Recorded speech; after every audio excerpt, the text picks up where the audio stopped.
April 15th, 1815. The afternoon rain fell in steady sheets against the windows of Thornhill Manor, blurring the world beyond into indistinct shapes of grey and green, as if even nature conspired to soften the edges of Eleanor Thornhill's existence. She sat in the drawing-room, her simple grey dress blending with the faded upholstery of the settee where she perched with her embroidery, hands moving with practiced efficiency through stitches she could complete without thought. At 35, Eleanor had learned to make herself small, to occupy the spaces others overlooked, to move through rooms like a whisper that disturbed nothing and no one. Her sister Catherine swept into the room with the confidence of a woman newly elevated by marriage, her rose silk gown a sharp contrast to Eleanor's drab attire, bringing with her the scent of expensive French perfume and the particular energy of one who has come to deliver news. Behind Catherine came Mrs. Beatrice Langley, the village's most devoted collector and distributor of gossip, her sharp eyes cataloguing every detail of the shabby drawing-room with its threadbare carpet and faded curtains, the visible evidence of the Thornhill family's decline since their father's death 6 months prior. Eleanor felt their judgment like a cold draught, though neither woman spoke it aloud, instead settling themselves in the better chairs while Eleanor set aside her needlework and prepared tea with hands that had long ago learned not to tremble under scrutiny. Catherine accepted her cup with barely a glance toward her elder sister, already turning to Mrs. Langley with barely contained excitement as she announced that the Duke of Sinclair was returning to England after 15 years on the peninsula, a war hero now, scarred and changed but triumphant, and would arrive within the week to take up residence at Sinclair House. The name struck Eleanor like a physical blow, though her face betrayed nothing, years of practice at concealing emotion serving her well as Mrs. Langley speculated about which eligible young ladies might catch the Duke's attention, for surely a man of 38 would be seeking a wife, and what a prize he would be, despite the rumors of his ruthless nature and the hardness war had carved into him. Eleanor lifted her teacup to her lips to hide any reaction, willing herself to feel nothing, to remember nothing. Though unbidden came the memory of a young man with kind eyes who had once treated her as if she mattered, before he left to make his fortune and his name, before she understood that she had been merely a passing acquaintance to someone who would become far too important to remember a plain girl with no particular beauty or consequence. Catherine laughed at something Mrs. Langley said about the foolishness of women who might imagine themselves worthy of ducal attention, and Eleanor knew without looking that her sister's eyes had flickered toward her with that particular mixture of pity and superiority that had become Catherine's habitual expression when regarding her spinster sister. The rain continued its steady percussion against the windows as Eleanor poured more tea with a hand that remained perfectly steady, her face composed in the expression of pleasant neutrality she had perfected over 15 years of being overlooked, of being dismissed, of being the woman society had long ago decided to forget. Now please take a moment and subscribe to our channel and comment where you are watching from and what time is it. It is always fascinating to see where these stories get all around the world. Thank you. The evening had transformed Catherine's dining room at Pembroke House into a stage where candlelight cast flattering shadows across fine china and crystal, though no amount of gentle illumination could soften the sharp edges of the conversation that unfolded over roasted pheasant and wine. Eleanor sat in her customary position of insignificance at the far end of the table, placed between an elderly cousin who was quite deaf and a vacant chair that spoke volumes about her rank in this gathering of 12, listening as Mrs. Langley held court from her more prominent seat near Catherine and Lord Henry Pembroke. The Duke of Sinclair's return had become the sole topic of interest, each guest contributing some fragment of information or speculation to build a composite picture of a man transformed by 15 years of warfare into something both fascinating and frightening. Colonel Redmond had written to Henry, Mrs. Langley announced with the air of one sharing intelligence of national importance, and the reports suggested Alexander Sinclair had become quite ruthless in his command, respected by his men, but feared as well. Bearing scars both visible and otherwise from campaigns that had hardened him into something far removed from the gentle young man who had left England seeking his fortune before inheriting his uncle's title. Eleanor's fingers tightened imperceptibly around her fork as she heard his Christian name spoken aloud for the first time in years, the sound of it reverberating through her chest like a bell she had trained herself not to hear. Catherine's voice joined the chorus, observing with the casual cruelty of one who had never been denied anything that it was fortunate the Duke's prospects were so elevated, for his appearance had reportedly suffered considerably, and only a title and fortune of such magnitude could compensate for the disadvantages of visible scarring and a permanent limp acquired when his horse was shot from beneath him at Salamanca. Eleanor felt something twist beneath her ribs, an old protective instinct rising despite 15 years, and every lesson in self-preservation, wanting to defend him against this casual dismissal of his sacrifice, though she remained silent, as always, knowing that to speak would only draw unwelcome attention to herself. Mrs. Langley speculated extensively about which young ladies might be paraded before the Duke, for surely he must marry and produce an heir now that he had survived the wars, listing the eligible misses of appropriate age and beauty with the systematic thoroughness of a general planning a campaign. Eleanor permitted herself one small sip of wine to steady the trembling that threatened to betray her composure, remembering with perfect clarity the last time she had seen Alexander Sinclair on an April morning much like this one, when she had been 20 and foolish enough to believe that the warmth in his eyes when he looked at her meant something beyond kindness, before he left to make something of himself, and she remained behind to learn the hard truth that she had been merely a passing acquaintance in a life destined for far greater things than a plain girl with no fortune could offer. Henry's voice cut through her reverie with unexpected gentleness, asking if she remembered young Sinclair from before his departure. And Eleanor felt every eye at the table turn toward her with varying degrees of surprise that she might have any connection, however remote, to a man of such consequence. Eleanor's bedchamber held the chill of late evening when she finally retreated from the oppressive civility of dinner at Pembroke House, dismissing her maid with a quiet word and standing alone before the small fire that did little to warm the draughty room where she had slept every night of her 35 years, save for brief visits elsewhere that had grown increasingly rare as her status as permanent spinster solidified into accepted fact. She moved to the window, where rain still traced patterns down the glass, her reflection ghostly and indistinct in the wavering candlelight, and pressed her fingertips against the cold pane as if she could touch the past that suddenly felt too close, summoned by the mere mention of a name she had trained herself not to speak aloud for 15 years. Alexander Sinclair had been 23 when he left, a younger son with more charm than prospects,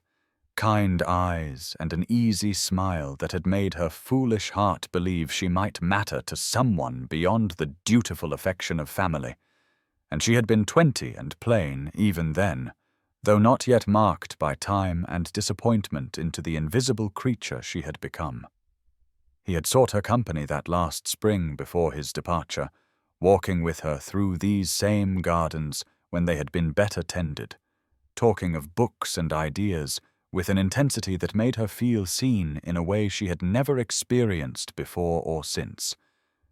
And she had convinced herself with the dangerous optimism of youth that his attention meant something more than the kindness of a restless young man filling empty hours before embarking on a grand adventure. Eleanor moved to her dressing table and opened the lowest drawer, where beneath carefully folded handkerchiefs lay a small wooden box she had not opened in years, though she knew precisely what it contained, her fingers trembling now as they had not trembled earlier under Catherine's contemptuous gaze or Mrs. Langley's calculated speculation. Inside the box lay a single pressed wildflower, a delicate thing long ago faded to brown fragility, which Alexander had picked for her on their last walk together, and presented with a smile that had made her believe in futures that could never exist for women like her. She had watched him ride away that April morning with this flower clutched in her hand and hope blazing in her chest, certain he would write, certain he would return for her once he had made something of himself, spending the first year starting at every post-delivery, and the second year telling herself patience was required, and the third year beginning to understand that she had been a fool to imagine herself memorable to a man destined for significance far beyond the small world of a country village and its unremarkable inhabitants.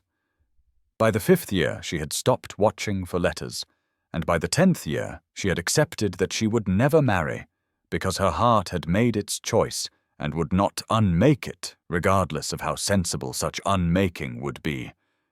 resigning herself to the quiet, dignified spinsterhood that society expected from plain women of limited fortune who had missed their chance. Now he was returning, transformed by war into someone she would not recognize, and she would be exactly what she had been when he left, only older and grayer and more completely invisible, and the kindness he had shown that foolish girl would surely be forgotten, if indeed it had ever signified anything beyond the casual warmth of a man who treated everyone with equal courtesy. The village assembly rooms blazed with afternoon light on April 22nd, 1815, precisely 1 week after Eleanor had first heard news of his impending return, and she stood in her customary position at the edge of the gathering where the spring sunshine from tall windows could not quite reach, wearing the same grey dress she had worn to every such event for the past 3 years, because there seemed little point in vanity when one had become visible as the wallpaper. Catherine held court near the refreshment table with Mrs. Langley and a cluster of younger wives, their bright gowns and animated conversation creating a vivid tableau from which Eleanor was permanently excluded by the simple fact of being 35 and unmarried, and therefore neither fish nor fowl in the rigid taxonomy of society, too old for the marriage market, and too lacking in consequence for the matrons to consider worth cultivating. She had positioned herself near the door with the half-formed thought that she might slip away early, unable to bear another afternoon of watching life happen to other people, while she stood witness from the margins, when a ripple of excitement moved through the assembled company like wind across water, voices rising and heads turning toward the entrance, with the unified focus of a flock of starlings changing direction. Eleanor did not need to look to know what had caused this disturbance, feeling her heart begin to hammer against her ribs with painful force as Colonel Redmond's voice carried across the sudden hush, announcing the Duke of Sinclair with the casual authority of a man accustomed to commanding attention. She permitted herself one glance toward the doorway and felt the floor shift beneath her feet as she saw him for the first time in 15 years, this man who had once been Alexander, but was now someone both familiar and utterly transformed, taller than she remembered, or perhaps merely more commanding in his bearing.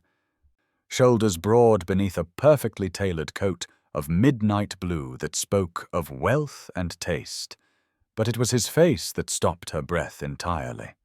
A scar ran from his left temple down across his cheekbone, pale against sun-weathered skin, pulling slightly at the corner of his eye, and giving him an expression of permanent intensity that the young man she remembered had never possessed.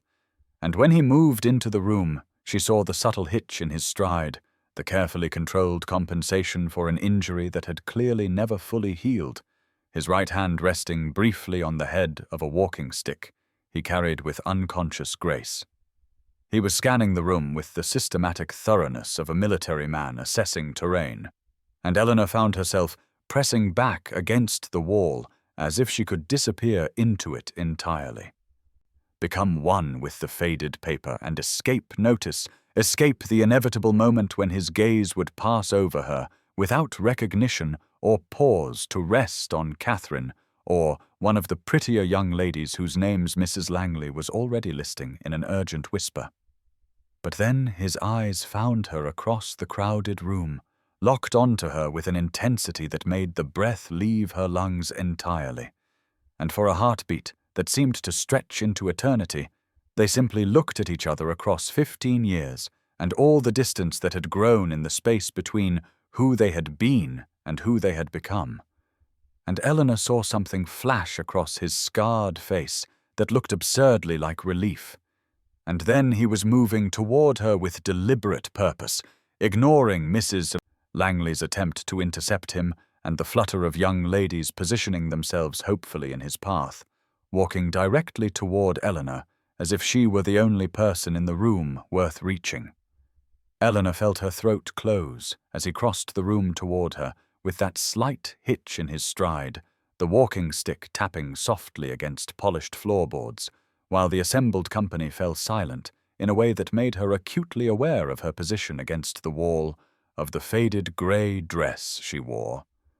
of the fact that she was 35 and unremarkable, and that every eye in the room was now fixed upon this extraordinary moment of the Duke of Sinclair walking past at least a dozen more eligible and attractive women to stop directly before her with an expression she could not read, but which held none of the polite blankness of a man greeting a vague acquaintance. He was close enough now that she could see the fine lines at the corners of his eyes, the silver threading through dark hair at his temples, the way his cravat was tied with military precision. And when he spoke her name, it was not with the formal Miss Thornhill that propriety demanded, but simply Eleanor, as if 15 years had not passed, and they were still two young people walking through spring gardens, and the intimacy of it sent heat flooding through her cheeks. "Eleanor," he said again, his voice deeper and rougher than she remembered, scraped raw by years of shouting commands across battlefields. "You have not changed," which was such an absurd lie that she nearly laughed, except that his eyes held hers, with an intensity that suggested he believed what he said, or at least wanted her to believe that he believed it. "Your Grace," she managed, her voice emerging steadier than she had any right to expect, given that her heart was trying to beat its way out of her chest. "I hope you are well," which was possibly the most insipid thing she could have said, but all higher cognitive function had abandoned her the moment he had looked at her with recognition, with purpose, with something that looked dangerously like pleasure. He smiled then, a slight pulling at one corner of his mouth that the scar made almost crooked, and she saw a flash of the young man he had been beneath this hardened warrior he had become. "I am much improved for seeing you," he said, and the simple directness of it, the complete lack of social artifice, made her forget temporarily that they were being observed by at least 30 people whose whispers were beginning to rise like the hum of disturbed bees. "I had hoped to find you here," he continued, shifting his weight slightly in a way that suggested his leg pained him, though his expression remained unchanged. "I have thought of you often these past years." Eleanor felt the room tilt, felt Mrs. Langley's shock and Catherine's astonishment pressing against her like physical forces, and all she could think was that this could not be real, could not be happening, that she would wake in her cold bedchamber to find it had been a dream born of desperate longing and the pressed flower she had kept hidden for 15 years. "You remember me," she whispered, the words escaping before she could stop them, and something fierce flashed across his scarred face. "I remember everything," Alexander said quietly, and reached for her hand. Eleanor had not slept more than an hour the previous night, lying awake in her narrow bed while moonlight crept across the worn floorboards, and her mind replayed every moment of those extraordinary minutes when Alexander Sinclair had crossed a crowded room to speak her name with such intimacy, to look at her as though 15 years had not passed, and she had not become invisible, And when the morning post arrived at Thornhill Manor on April the 23rd, 1815, she was already dressed and seated in the small breakfast room that caught the morning sun, trying to focus on a cup of tea that had gone cold, while she pretended to read a book she could not have summarized if her life depended upon it. Margaret Ashworth brought in the silver salver with its single cream envelope, her expression carefully neutral in that way that suggested she knew something significant was happening, and Eleanor felt her hands begin to tremble even before she recognized the bold black script that spelled out her name with almost military precision. She broke the seal with fingers that felt disconnected from her body and unfolded heavy paper that bore the Sinclair crest embossed at the top. Reading words that were characteristically direct and devoid of the flowery language most gentlemen employed when corresponding with ladies, asking in plain terms if she would do him the honor of riding with him tomorrow morning at 10, so that they might speak privately away from the curiosity of society. And she read it 3 times to be certain she had not imagined the request, before pressing the paper against her chest and closing her eyes while her heart performed acrobatics that seemed inappropriate for a woman of 35 years. Margaret cleared her throat softly, and Eleanor looked up to find her companion watching with an expression that held something terribly close to hope. And when Catherine swept into the breakfast room moments later with colour high in her cheeks and speculation bright in her eyes, clearly having heard from some source about yesterday's public encounter, Eleanor felt the weight of reality descend upon the fragile bubble of possibility that had been expanding in her chest since she had read Alexander's words. Catherine settled into the chair opposite with the air of someone preparing for an interrogation, smoothing her morning dress of primrose silk that made Eleanor acutely aware of her own faded cotton wrapper, and asked with studied casualness what Eleanor intended to do about the Duke's extraordinary attention, whether she truly believed a man of his consequence could be serious in his regard for a woman of Eleanor's years and circumstances, whether it would not be wiser to discourage expectations that could only lead to disappointment and quite possibly public humiliation when he inevitably realized his mistake. The words landed like stones in still water, each one sending ripples of doubt through Eleanor's tentative joy, and she felt the old familiar weight of resignation beginning to settle over her shoulders like a cloak she had worn so long it felt more natural than hope. Until Margaret set down the teapot with enough force to rattle the china and said in a voice that brooked no argument that perhaps Catherine might consider the possibility that the Duke knew his own mind and had demonstrated remarkably good judgment in recognizing quality that others had been too blind or too foolish to appreciate. Eleanor looked at her companion with something like wonder, seeing the fierce loyalty in Margaret's plain face, and then looked down at the letter still clutched in her hand, at the strong, confident script that had asked simply and directly for her company, and felt something shift inside her chest, some small ember of defiance catching flame, and she heard herself say with more steadiness than she felt that yes, she would accept the Duke's invitation, she would ride with him tomorrow at 10, and if that proved to be a mistake, then at least it would be her mistake to make. Alexander arrived at Thornhill Manor at precisely 10 on the morning of April 24th, 1815, riding a black stallion that shifted restlessly beneath him while he dismounted with the careful control of a man whose left leg no longer bent quite as it should, and Eleanor watched from the drawing-room window as he handed the reins to the stable-boy and turned toward the house with that same purposeful stride she had observed at the assembly, her heart performing gymnastics that seemed inappropriate for a woman who had spent 15 years cultivating composure. Margaret had helped her dress in the one riding habit she owned, a dark green wool that was at least 5 years old but still fit reasonably well, and had pinned Eleanor's hair in a simple arrangement that would withstand wind and movement, saying nothing but squeezing Eleanor's shoulder in a gesture of encouragement before retreating to give her privacy for this meeting that felt weighted with possibilities Eleanor was afraid to examine too closely. He was shown into the drawing room by their elderly butler, filling the space with his presence in a way that made the familiar room feel suddenly smaller. And when his eyes found hers, they held an expression of such undisguised pleasure at seeing her that Eleanor felt heat rise in her cheeks, while her hands twisted together in a nervous gesture she could not quite control. "You look well," he said simply, moving toward her with that slight hitch in his step, and she thought wildly that he was either the most accomplished liar in England or somehow genuinely saw something in her faded person that deserved such warm regard.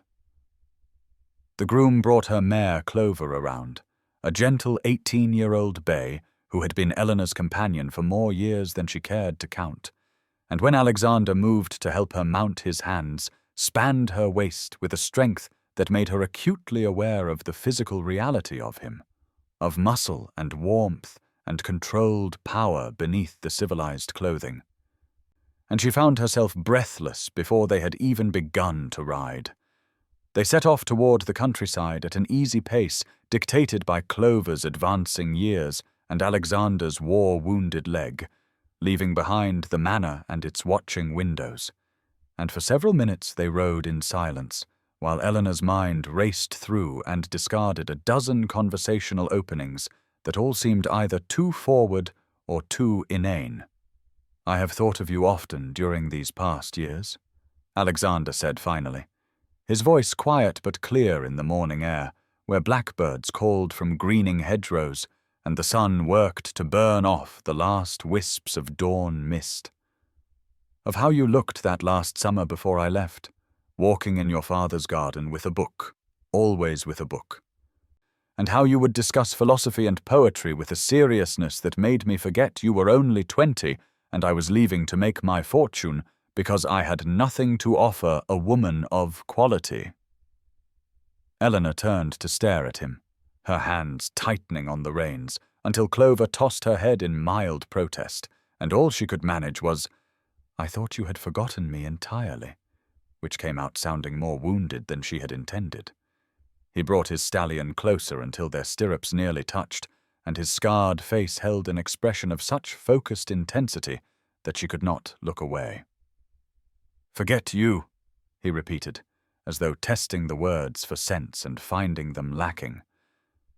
"Eleanor, you were the one bright memory I carried through every bloody campaign, every winter that tried to kill us, every moment when I thought I might not survive to see England again, and if I had any courage at all, I would have written to you, would have asked you to wait, but I was a younger son with no prospects, and you deserved better than years of uncertainty." The raw honesty of it struck her like a physical blow, and she felt the careful walls she had built around hope beginning to crack, felt 15 years of resignation and settling, and convincing herself that love was not meant for women like her starting to crumble into dust.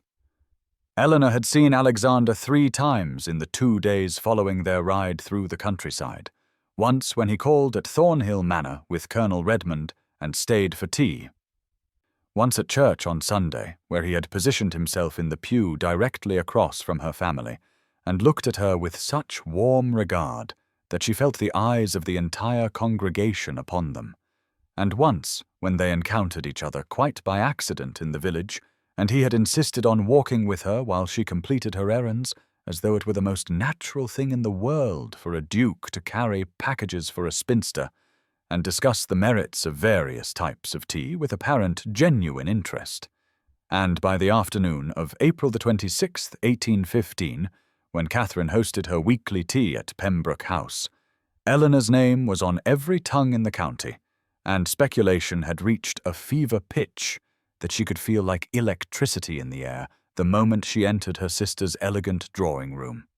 Mrs. Beatrice Langley was already established in the best chair near the window, where afternoon light showed her lavender silk to advantage, and the moment Eleanor appeared, she fell silent in that deliberate way that made it abundantly clear she had been discussing Eleanor just seconds before, and the 3 other ladies present, Mrs. Harrington and the Misses Whitmore, turned to regard Eleanor with expressions that held curiosity, and something that looked uncomfortably like pity. Catherine poured tea with studied grace and asked in a voice of careful neutrality how Eleanor was enjoying the Duke's attentions, whether it was not quite overwhelming to find oneself the object of such unexpected notice. And before Eleanor could formulate a response, Mrs. Langley leaned forward with her sharp eyes bright and said in tones of sugared concern that they were all simply beside themselves trying to understand what could possibly account for His Grace's extraordinary interest. That, of course, everyone knew Eleanor was a woman of excellent character and respectable family, but one had to wonder whether perhaps the Duke, in his years away at war, had developed some peculiar ideas about what constituted a suitable match, or whether perhaps his injuries had affected his judgment in ways his close friends were too loyal to acknowledge. The words landed like slaps, and Eleanor felt heat rise in her face, while her hands tightened on her teacup until she thought the delicate china might shatter, and Miss Whitmore added with apparent helpfulness that she had heard from her cousin, who knew a physician in London, that men who experienced the horrors of war sometimes formed strange attachments, that the Duke might be seeking a nurse rather than a wife, someone plain and practical who would not make demands. And her sister nodded eagerly and said that would certainly explain why he would overlook youth and beauty in favor of. And here she paused delicately, more mature steadiness. Catherine made a small sound that might have been protest, but Mrs. Langley was not finished, continuing with relentless pleasantness that, of course, another possibility was that the Duke required an heir quite urgently, that his estate demanded continuity, and perhaps he calculated that a woman of Eleanor's age, who had never expected to marry, would be so grateful for the opportunity that she would not question the arrangement or make inconvenient emotional demands, that it might in fact be quite a practical business arrangement dressed up in the language of courtship for the sake of appearances. Eleanor sat frozen while the women dissected her unexpected fortune with surgical precision, each kind word laced with poison, each speculation more wounding than the last, because underneath the elaborate theories was the fundamental assumption that a man like Alexander Sinclair could not possibly want a woman like Eleanor Thornhill for any genuine reason, that there must be some explanation, some deficiency in him or ulterior motive that made sense of what otherwise appeared to be an incomprehensible choice. And she felt 15 years of resignation settling back onto her shoulders like an old familiar cloak, while the fragile hope that had been growing in her chest since the assembly withered under the weight of society's disbelief. Eleanor arrived at the assembly ball on the evening of April the 27th, 1815, wearing her best gown, which was still modest by any reasonable standard, a deep blue silk that Catherine had declared acceptable if hardly fashionable, and she entered the assembly rooms with Margaret at her side, feeling the weight of yesterday's tea-party conversation pressing on her chest like a physical burden, while she resolved that she would be cordial to Alexander if he acknowledged her, but would not presume anything, would not embarrass herself or him by appearing to expect his continued attention now that she understood how the world interpreted his interest in her. The rooms were already crowded with the better families of the county, musicians tuning their instruments on the small stage while candlelight gleamed off polished floors and the air smelled of beeswax and perfume and the particular excitement that preceded dancing, and Eleanor had positioned herself near the wall in her customary place where spinsters and dowagers observed rather than participated, when the double doors opened and Alexander entered with Colonel Redmond, his evening clothes impeccably tailored to accommodate his military bearing, and his eyes swept the room with the systematic thoroughness of a man trained to assess terrain until they found her and stopped. And the relief and warmth that flooded his scarred face made her breath catch while her heart performed that now familiar gymnastics routine that seemed to happen whenever he looked at her. He crossed the room with that slight limp that made his purposeful stride no less commanding, and Eleanor was acutely aware that every eye in the assembly followed his progress, that Mrs. Langley stood not 10 feet away watching with avid interest, that Catherine had frozen mid-conversation with the vicar's wife, and when Alexander reached Eleanor, he bowed with perfect formality before saying, in a voice pitched to carry, that he hoped she had saved him the honor of several dances, and before she could formulate a response that would protect them both from further speculation, he had taken her hand and was leading her onto the floor while the musicians struck up a waltz. His hand at her waist was warm and firm through the silk of her gown, his other hand holding hers with a gentleness that belied his obvious strength, and they moved together with a grace that surprised her, until she realized he was an excellent dancer, despite his injured leg, that he compensated for the slight stiffness with small adjustments that made following him effortless, and he looked down at her with an expression of such focused attention that she forgot about the watching crowd and said quietly that she would understand if he wished to dance with some of the younger ladies, that she did not want him to feel obligated, and his hand tightened at her waist while something dangerous flashed in his grey eyes. Obligated, he repeated, and his voice held an edge she had not heard before, the tone of a man accustomed to command and not particularly patient with opposition. Eleanor, I have danced with precisely 3 women since I returned to England, twice with the hostess at gatherings where courtesy demanded it, and every other time with you. And if you imagine I am acting from obligation or pity or any motive other than the simple fact that I find your company the only thing in this damned county that makes these social occasions bearable, then you have been listening to people whose opinions matter not at all. The raw honesty of it struck her silent, while they turned through the figures of the waltz. And when the music ended, he did not release her, but stood holding her hand for a moment too long while the assembly watched and whispered.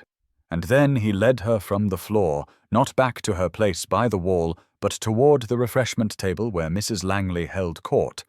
and Eleanor felt panic rise as he stopped directly before the older woman and said with perfect cold politeness that he understood there had been some speculation about his intentions toward Miss Thornhill,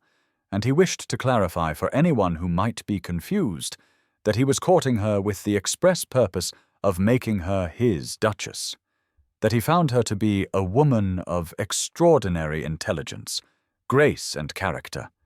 and that he considered himself remarkably fortunate that she had consented to consider his suit. The shocked silence that followed Alexander's declaration lasted perhaps 3 heartbeats before Mrs. Langley recovered enough to produce a strained smile and offer fluttering congratulations, and Eleanor stood frozen beside him while her mind struggled to comprehend what had just happened, that he had publicly claimed her before the entire assembly, that there could now be no doubt about his intentions or her altered position in society, and when he finally released her hand to accept Colonel Redmond's hearty handshake, she felt simultaneously exposed and protected in a way that made her dizzy with contradictory emotions. The remainder of the ball passed in a blur of faces offering congratulations that ranged from genuine warmth to barely concealed astonishment, and Eleanor danced 2 more sets with Alexander while the assembly watched and whispered, and she was acutely aware that everything had changed irrevocably, that she could not retreat back into comfortable invisibility even if she wished to, which she did not, she realized, because the look in Alexander's eyes when he gazed down at her while they moved through the figures of a country dance held such unmistakable desire and tenderness that she felt something fundamental shift in her understanding of what might be possible for her life. Catherine departed early, pleading fatigue, and Lord Henry quietly told Eleanor that she had his support and best wishes before shepherding his wife to their carriage. And by midnight, when Alexander escorted Eleanor and Margaret back to Thornhill Manor, the cool April night was brilliant with stars, and she felt as though she were moving through a dream. He handed her down from the carriage with particular care, his strong fingers lingering on hers for a moment longer than strictly necessary, and when Margaret tactfully drifted toward the manor entrance to allow them privacy, Alexander drew Eleanor toward the terrace, where lamplight from the drawing-room windows spilled across ancient flagstones and night air carried the scent of early lilac. She was trembling, though, whether from cold or overwhelming emotion, she could not have said, and when Alexander removed his evening coat and settled it around her shoulders, the gesture was so tender, and the warmth of the fabric still holding his body, heat so intimate that tears stung her eyes, while she struggled to find words for everything she was feeling. He stood very close, his damaged face serious in the mixed light of stars and lamplight, and said quietly that he owed her honesty about the past, that he could not, in good conscience, continue courting her without explaining why he had left 15 years ago and what she had meant to him then, and Eleanor's heart began to pound so hard she thought he must surely hear it. When he was 23 years old, Alexander said, he had been the second son with no prospects beyond a military commission purchased with borrowed funds, no fortune and no estate, and no right to speak of affection to the daughter of a respectable gentleman like Charles Thornhill. And Eleanor had been 20 years old and so lovely in her quiet way that it had hurt to look at her. And he had loved her with the desperate certainty of young men who have nothing to offer except feelings that society deemed insufficient basis for marriage. And so he had left for the peninsula without speaking, because he could not bear to presume or to see pity in her eyes.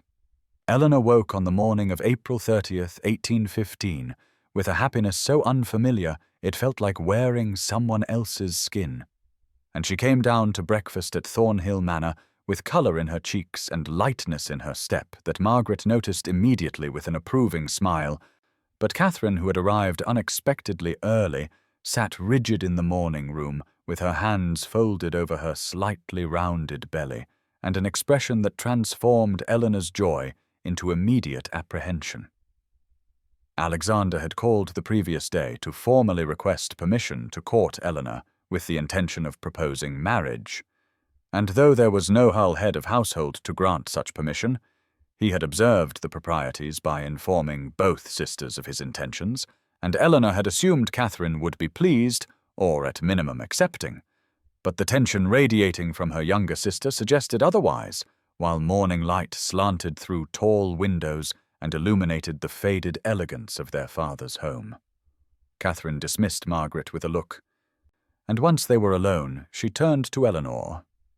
with an expression mixing concern and something sharper that might have been jealousy or resentment, and said in a voice tight with restrained emotion that she felt obligated as Eleanor's only family to express serious reservations about this match, that she feared Eleanor did not fully comprehend the difficulties she would face as Duchess to a man like Alexander Sinclair. Eleanor felt her newfound happiness contract into something smaller and more defensive, while she asked quietly what difficulties Catherine meant, and her sister leaned forward with the particular intensity of someone who believes they are performing an unpleasant duty, listing objections that fell like blows against Eleanor's confidence. Alexander was 38 years old and required an heir, Catherine said, and while Eleanor was only 35, that was considered advanced for childbearing, and had Eleanor considered what would happen if she proved unable to provide the children he needed, would he not come to resent her inadequacy, just as society would judge her failure? The word inadequacy hung in the air between them like poison, while Eleanor struggled to formulate a response. But Catherine continued with gathering momentum, pointing out that Eleanor had no experience managing a large household or navigating the elevated social circles Alexander moved in, that her years of spinsterhood had left her unprepared for the duties of a duchess,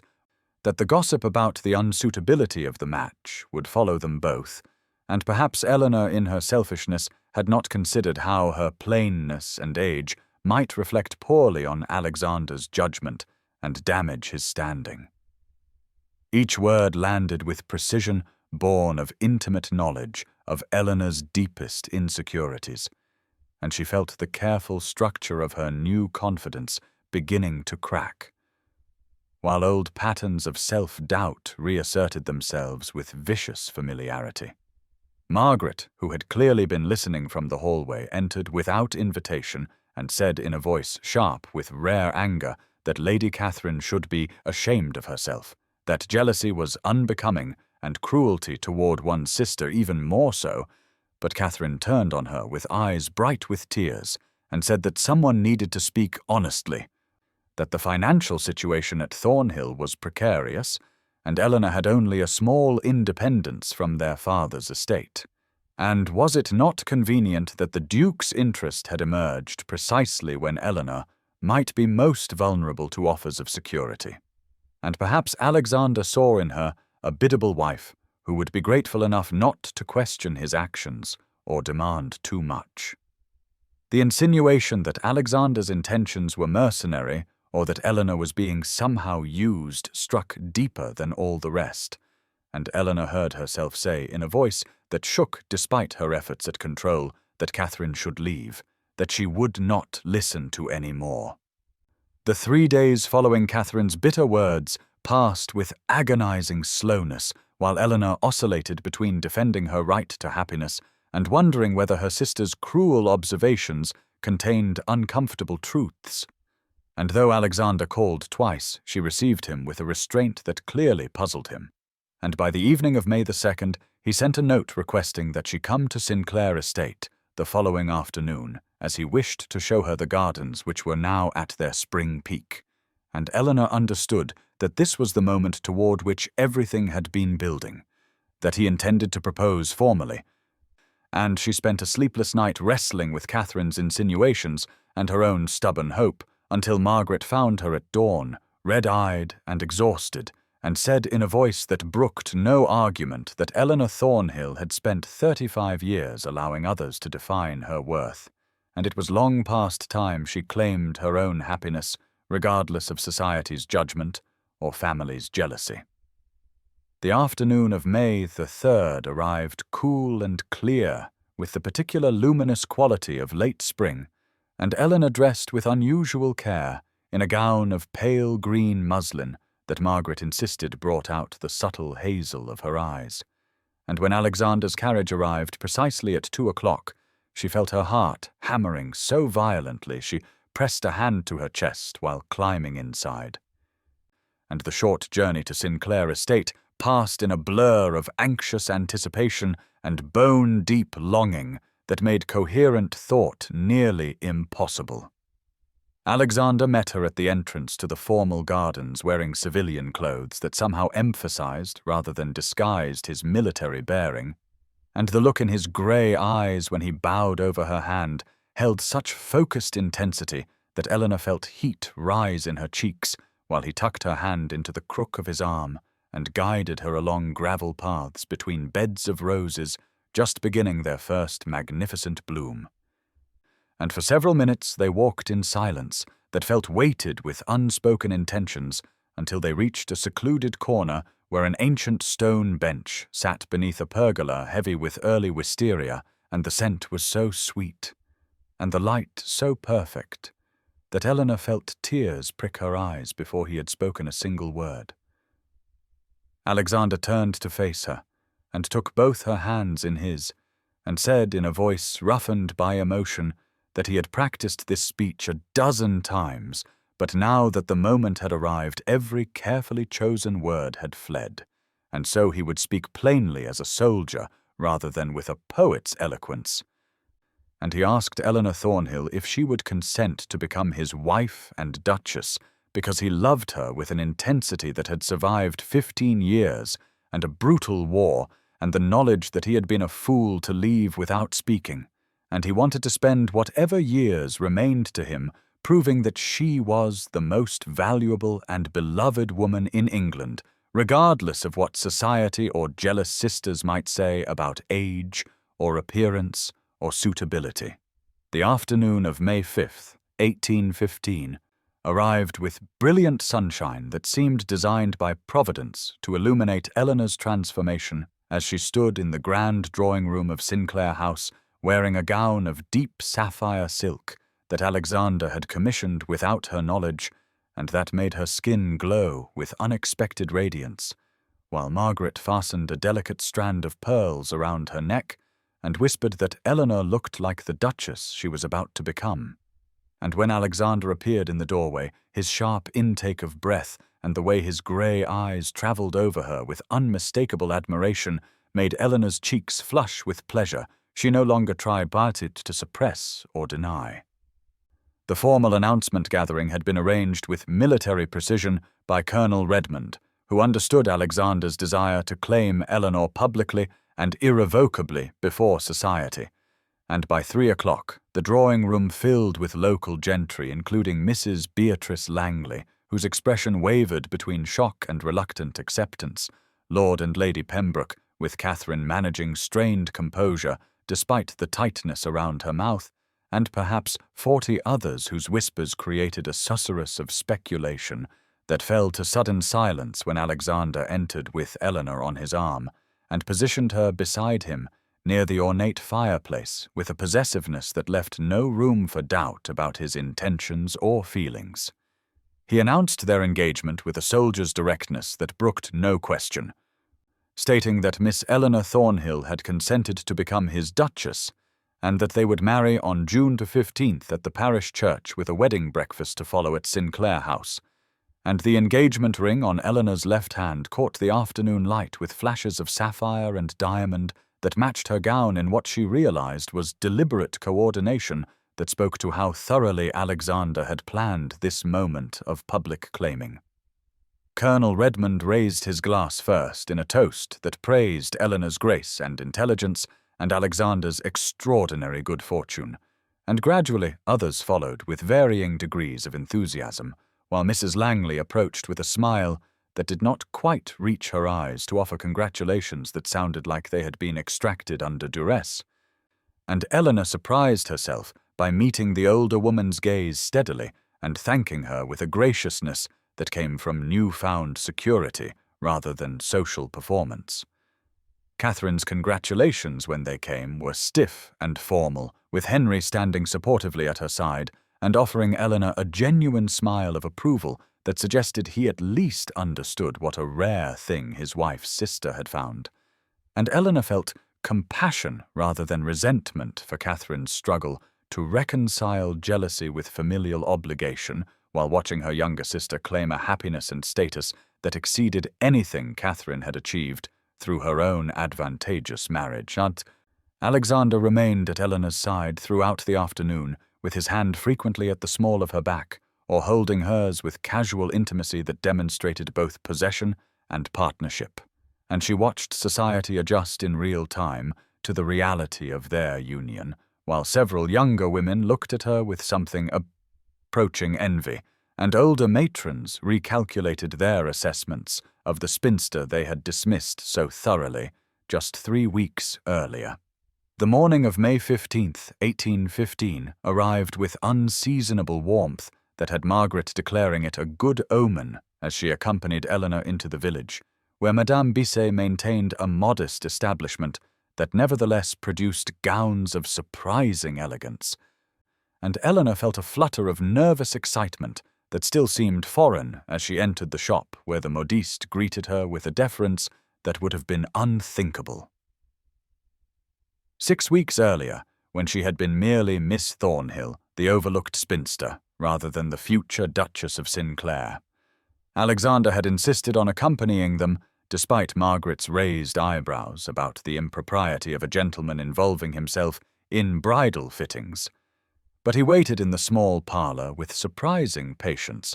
while Eleanor stood in her chemise, being draped in ivory silk that felt impossibly luxurious against skin, accustomed to serviceable muslins and practical wools.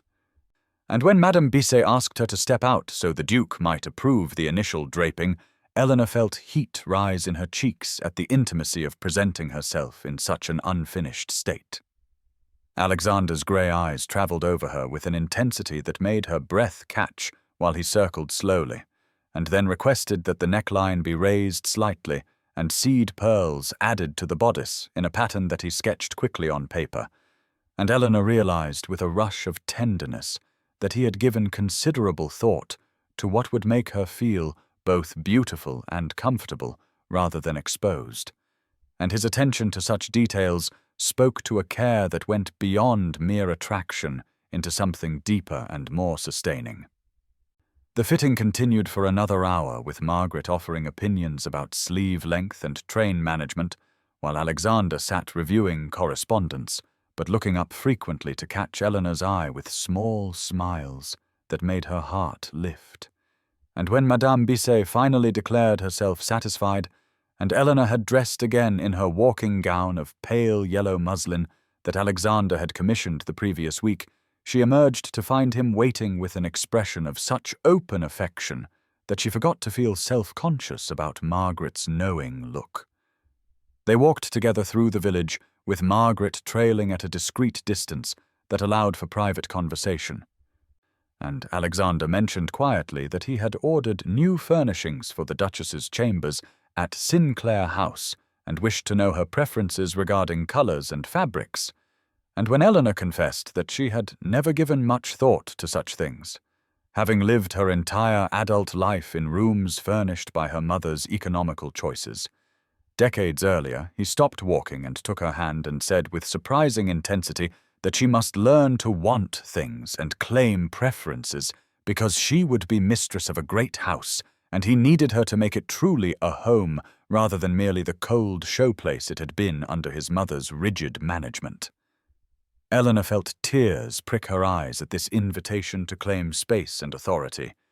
and she admitted in a voice barely above a whisper that sometimes she still woke believing the past month had been an elaborate dream and she would find herself again in her narrow bed at Thornhill Manor facing another day of invisible spinsterhood, and Alexander's response was to draw her into the relative privacy of a shop doorway and tip her chin up with gentle fingers, and tell her that he understood the persistence of old identities, but she must begin practicing the truth that she was loved and wanted and valued beyond any measure society might apply. The evening of May 28, 1815,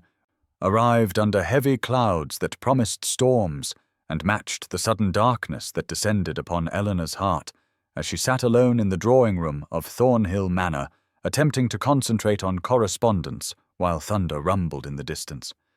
and the weight of an overheard conversation from that afternoon pressed against her chest like a physical thing, making it difficult to draw full breath. She had been in the village collecting ribbon when she passed the open window of the tea shop and heard Mrs. Beatrice Langley's voice cutting through the afternoon air with surgical precision as she told her companion that the Duke of Sinclair must be suffering from some lasting affliction of the mind brought on by war, because no man in full possession of his faculties would choose Eleanor Thornhill when he could have any young beauty in 3 counties, and though Eleanor had walked on quickly with her head high and her expression composed, the words had burrowed into the soft places she had only recently begun to expose, and now they echoed with the insistence of truth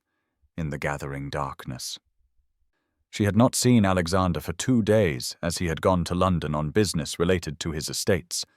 and though he had sent a brief note yesterday, promising to return by tomorrow, his absence now felt ominous and weighted with significance. Her anxious mind insisted on interpreting as evidence of doubt or regret, or the inevitable recognition that he had made a terrible mistake in choosing a 35-year-old spinster whose plainness had been remarked upon since girlhood. The wedding dress hung in her wardrobe upstairs, finished and perfect and impossibly beautiful, and Eleanor could not now look at it without feeling like an impostor preparing to play a role for which she was fundamentally unsuited. And the old familiar certainty of her own inadequacy rose up with such force that all the progress of the past 6 weeks seemed suddenly as insubstantial as morning mist burning away under harsh sunlight. Margaret found her there at 8 o'clock, sitting in darkness with tears streaming silently down her face, while rain began to patter against the windows, and the older woman lit a lamp and sat beside Eleanor and took her cold hands and listened without judgment as Eleanor confessed the afternoon's overheard cruelty and the panic that had been building ever since, the terrible fear that Alexander would wake one day soon and see her clearly and regret the commitment he had made in some temporary madness brought on by war and isolation, and that she would spend whatever years remained watching the light of love in his eyes dim into tolerance or resentment or pity, which would be worst of all. Margaret let her speak until the words ran out, and then said quietly that fear was natural, and old wounds reopened easily, and Eleanor must not mistake this moment of doubt for truth. And she reminded Eleanor of the way Alexander looked at her, and spoke to her, and the deliberate care with which he had courted her, despite society's judgment. And she said that love like his did not arise from delusion, but from recognition of real worth, that Eleanor must now practice believing even when old voices whispered their familiar poison. The morning of May 29th, 1815, arrived with pale sunlight breaking through dissipating storm clouds, as Eleanor stood in the garden of Thornhill Manor. At dawn, having slept poorly and risen early to escape the suffocating weight of her bedchamber, where doubts had circled like ravens throughout the long night, and she was examining the roses damaged by rain when she heard footsteps on the gravel path and turned to find Alexander striding toward her with an expression of such focused concern that her breath caught and tears threatened again, because somehow he knew and had come, despite the earliness of the hour and the fact that he was not expected back from London until afternoon. He reached her in 6 swift strides and took her hands in his without preamble, and asked simply what had happened and what was wrong, because he had woken at his London townhouse at 4 o'clock with an inexplicable urgency that sent him riding through the pre-dawn darkness to reach her. And Eleanor found that in the face of his physical presence and obvious distress on her behalf, she could not maintain pretense, but instead confessed in a voice made rough by crying about Mrs. Langley's overheard cruelty, and the panic that had seized her, and the terrible fear that he would someday regret choosing her, and she would be left worse than before, because she would have known briefly what it felt like to be loved.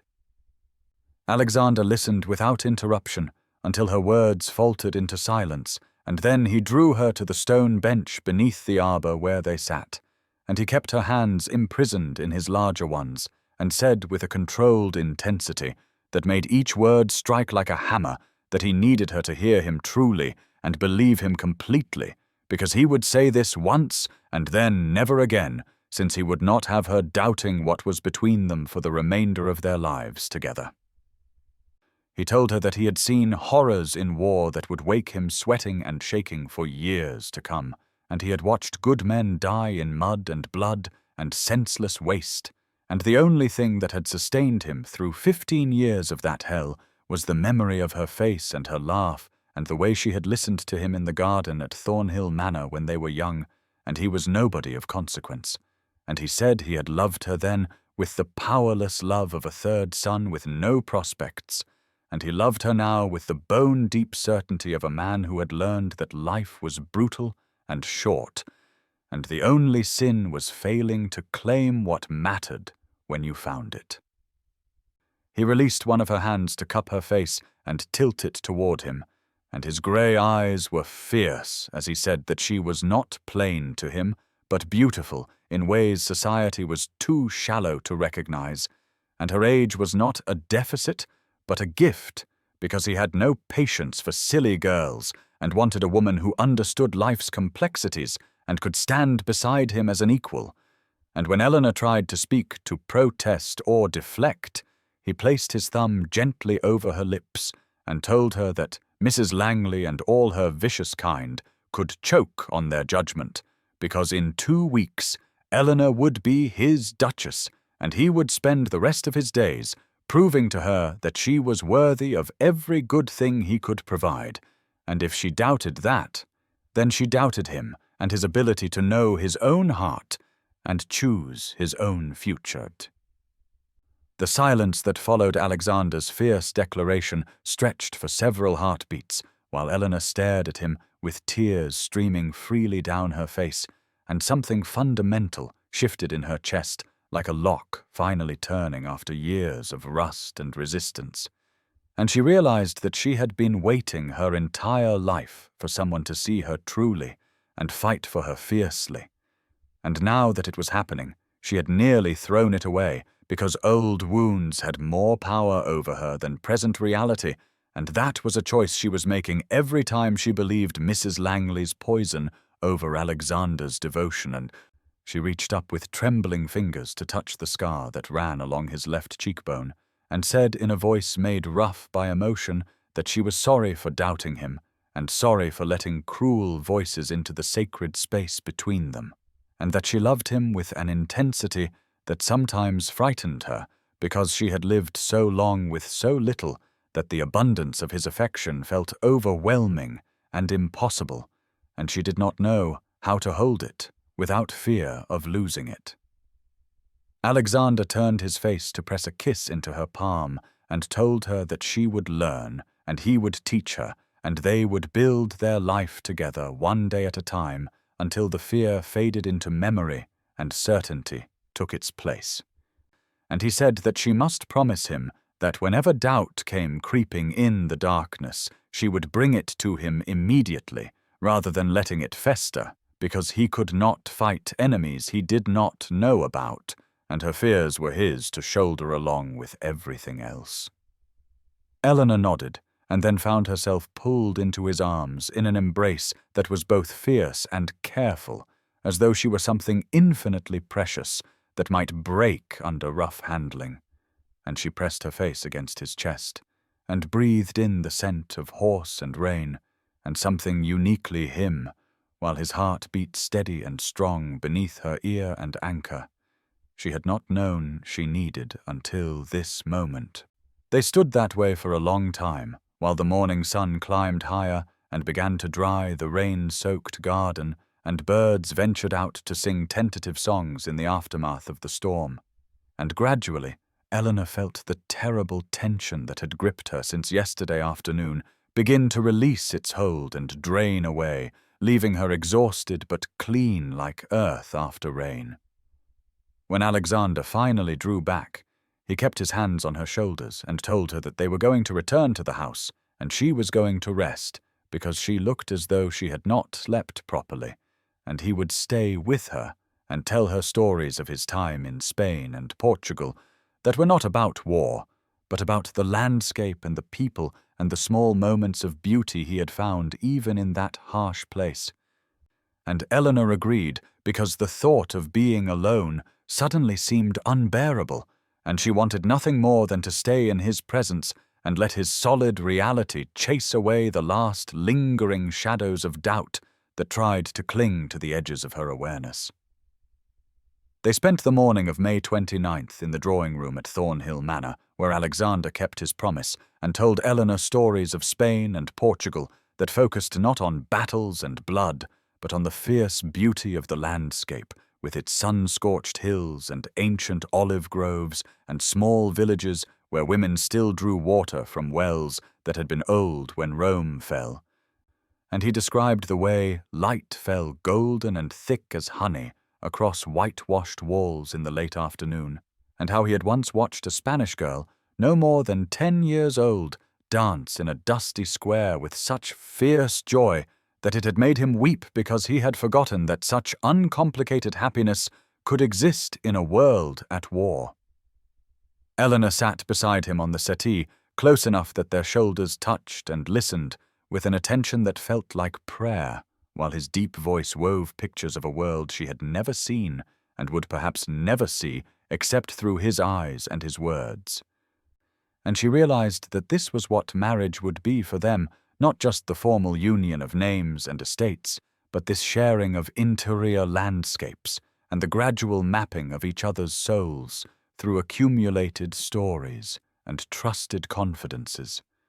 He told her about a monastery high in the Portuguese mountains, where he had recuperated from a fever that nearly killed him, and where a silent monk had tended him with gentle hands, and brought him thin soup and hard bread until he could sit up and then walk and then finally ride again. And Alexander said that during the long, delirious nights of that fever, the monk had asked him in broken English if he had someone waiting for him back in England, and Alexander had answered yes, even though he had no right to claim her, and no certainty that she would still be unmarried or willing to receive him after so many years of silence. Eleanor felt her throat tighten at this revelation that she had been named and claimed in a Portuguese monastery years before he had returned to actually court her, and she asked in a voice barely above a whisper why he had been so certain she would wait when he had made no promise and offered no commitment before he left. Alexander turned to look at her fully,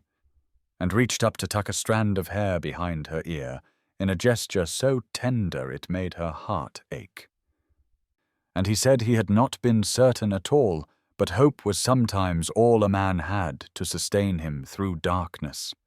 and the hope that she might still be free and might still remember him with kindness had been the thin thread that had pulled him through fever and battle and the long, terrible years when he had wondered if he would survive to see England again. He said that when he had finally returned and made inquiries and learned that she had never married, he had felt such overwhelming relief and terror in equal measure, because it meant his hope had not been foolish, but it also meant he now had to prove himself worthy of the faith she had kept, even if she had not known she was keeping it for him. The morning light had fully established itself by the time they finally rose from the settee, and Eleanor realized with some embarrassment that they had spent nearly 3 hours in intimate conversation, while the rest of the household had likely been awake and aware of Alexander's presence, but too well trained or too discreet to interrupt.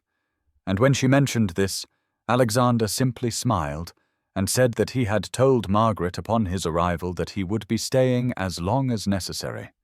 and she had nodded with the knowing look of a woman who understood that some conversations could not be rushed or scheduled around propriety. They walked together to the small dining room, where Margaret had thoughtfully arranged a cold luncheon that required no servants to attend them, and could be eaten at their leisure. And as Eleanor poured tea with hands that were finally steady, she felt Alexander watching her with an expression that made her acutely aware of every small movement and gesture in a way that was both unnerving and thrilling. He told her as they ate that he wanted to take her to Sinclair House tomorrow so she could begin to understand the scope of what would become her domain and responsibility after the wedding. And he said this not as though presenting her with a burden, but as though offering her a gift he was eager to share.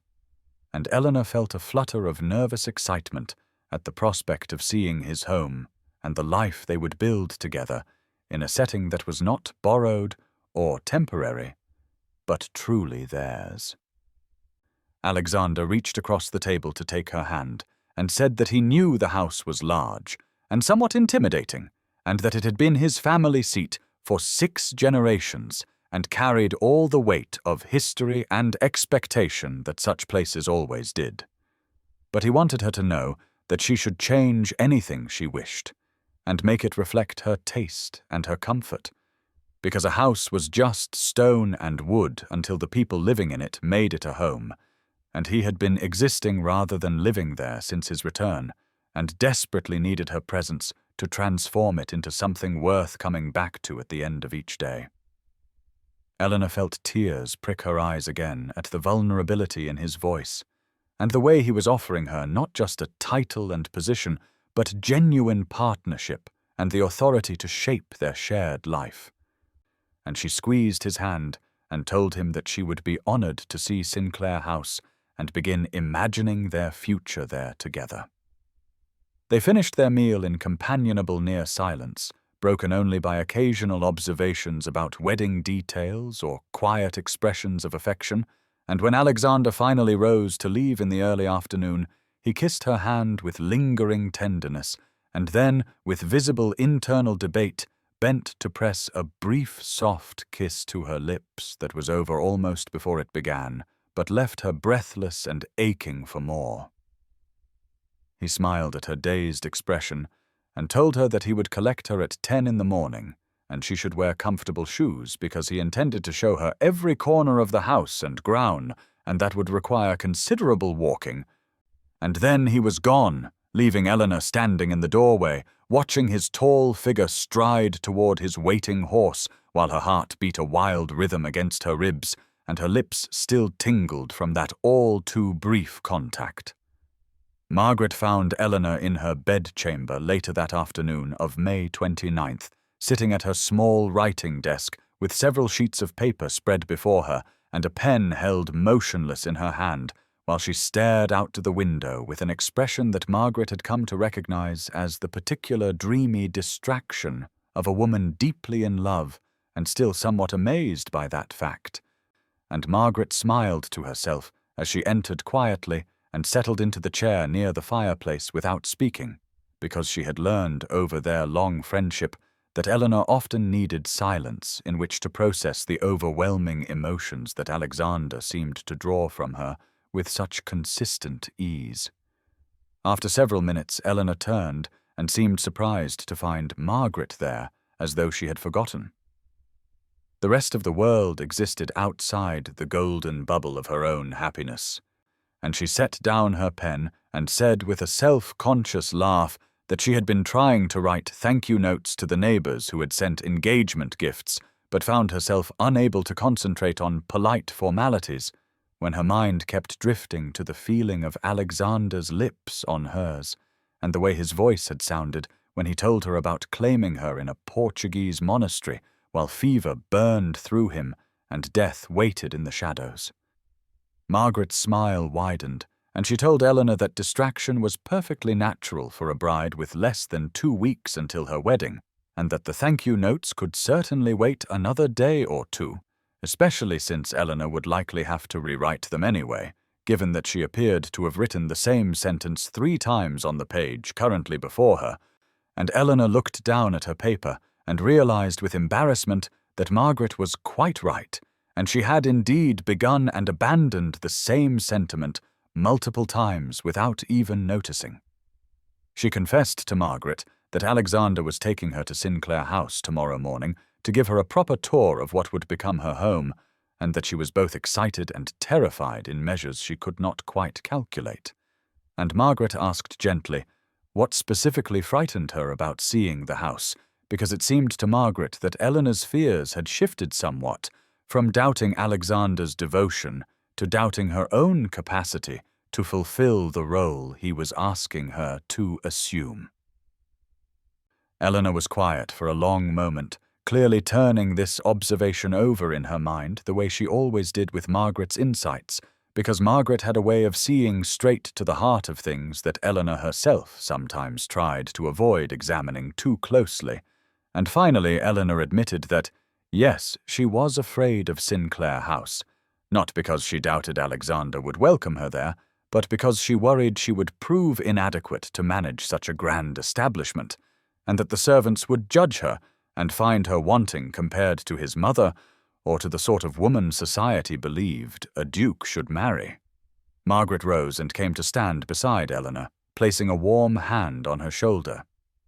And she said that Eleanor had been managing Thornhill Manor on a fraction of the resources Sinclair House commanded, and had done so with grace and efficiency for years since their father's decline and death, and that any servant with sense would recognize competence and kindness when they encountered it, and would be grateful to serve a mistress who understood the practical realities of running a household, rather than some spoiled girl who had never given a thought to what kept a house functioning.